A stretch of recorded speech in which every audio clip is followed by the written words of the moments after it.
Tenés que escuchar el testimonio de esta chica. And this lady approached me and asked me if I was okay. And I said, "No, Paula, my grandmother died." And I just started to cry again. At that moment, I was hurting so much, only crying helped. And Paula came to me and put her arms around me and she gave me a hug.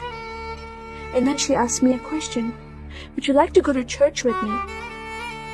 When I walked into this church, I experienced love from these people and acceptance from these people like I've never before. Fellowshipping together. They were men and women together. They didn't have to be separate. No one was judging each other. And they knew I was Muslim. They were so friendly to me themselves, accepting of me and loving of me. And that was really surprising to me. And for the first time in my life, I heard a message from the Bible. Started reading the message about Yeshua. When he walked into the synagogue, he was given a scroll from Prophet Isaiah, and he opened the scroll and he started reading that scripture.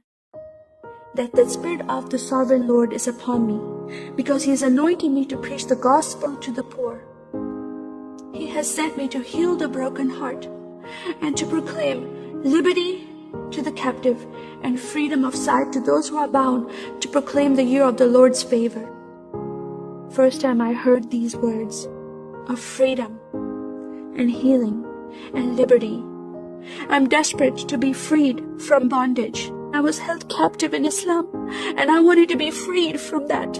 I was blinded with so much hatred in my heart. The darkness broke from my eyes. The veil came off my heart.